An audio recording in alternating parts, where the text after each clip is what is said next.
அதிரசத்துல ஆரம்பிச்சு இன்னைக்கு கேக்கு, pizza, sandwich வரைக்கும் போயிடுச்சு. Welcome to day 102. இன்னைக்கு ரைஸோட சிக்கன் கூட்டு, பொரிச்ச இறாலு, கூனி ஃப்ரை.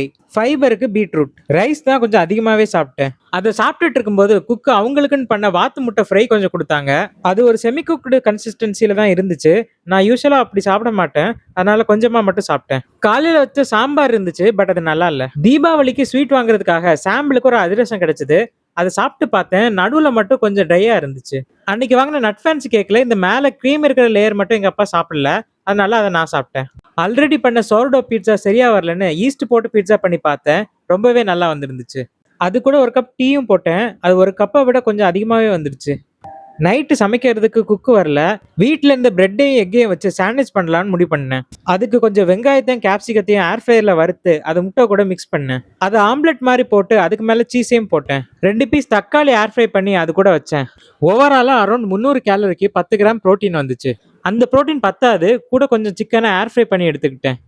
இன்னைக்கு மீல்ஸு ஸ்நாக்ஸ் ரெண்டுமே கொஞ்சம் ஹை கேலரியா இருந்ததுனால நம்மளால இன்னைக்கு கேலரி டெபிசிட்ல இருக்க முடியல. மீண்டும் சந்திப்போம்.